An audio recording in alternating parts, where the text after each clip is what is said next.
কঠিন সমস্যায় ফেঁসে গেছেন, হাসবুন আল্লাহুর সিক্রেট এই আমলটি করুন। প্রিয় ভাই, এর ফজিলত, এর বরকত কত আছে জানলেও অবাক হবেন। হাসবুন আল্লাহু ওয়া নি'মাল ওয়াকিল দোয়াটির ফজিলত হলো এটি ভয়, উদ্বেগ, ক্ষতি বা শত্রুর হাত থেকে মুক্তি পেতে সাহায্য করে। জীবনের সবচাইতে বড় বিপদ হলো পিছনে যদি শত্রু লেগে যায়। এই দোয়াটি পড়লে আল্লাহই যথেষ্ট এবং তিনি সর্বোত্তম সাহায্যকারী। এই বিশ্বাসে আল্লাহর ওপর ভরসা করা হয়। এটি একটি জিকির যা যে কোনো সময় করা যায়। এটি আল্লাহর ওপর সম্পূর্ণ নির্ভরশীলতা প্রকাশ। প্রিয় ভাই, এর ফজিলতটা বলি। ভয়, উদ্বেগ থেকে মুক্তি।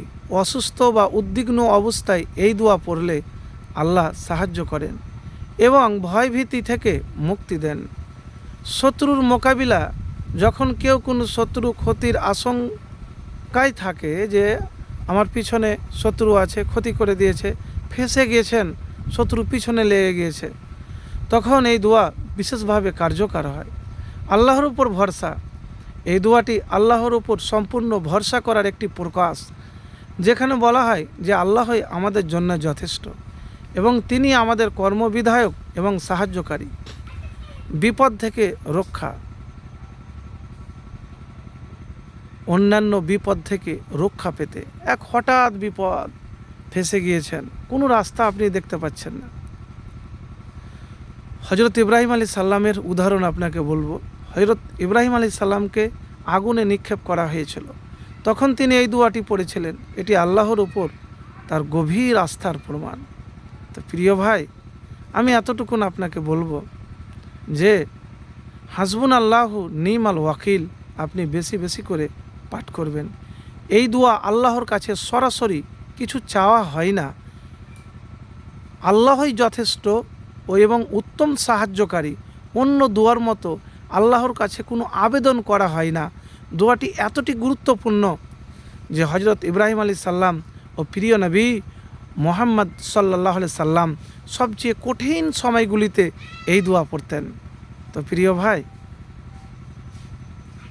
এর দোয়ার অর্থই হলো যে আল্লাহই যথেষ্ট এবং উত্তম সাহায্যকারী। তো প্রিয় ভাই, সবসময়তে আপনি এই দোয়াটি পাঠ করবেন যখন বিপদে ফেঁসে গিয়েছেন। তো বরকত অনেক রয়েছে, জীবন সুখের হবে, সুন্দর হবে। কেউ চাইলে আপনার ক্ষতি করতে পারবে না। তো এই দোয়ার আমল আপনি বেশি বেশি করে করবেন। এই দোয়াটি একটি আয়াত, এটি সূরা আল ইমরানের আয়াত। কার আয়াত? সূরা আল ইমরানের আয়াত।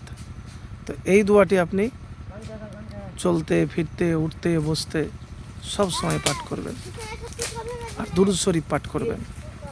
একবার করে দেখুন, ইনশাআল্লাহ বিপদ আপনার জীবন থেকে মুহূর্তে কেটে যাবে।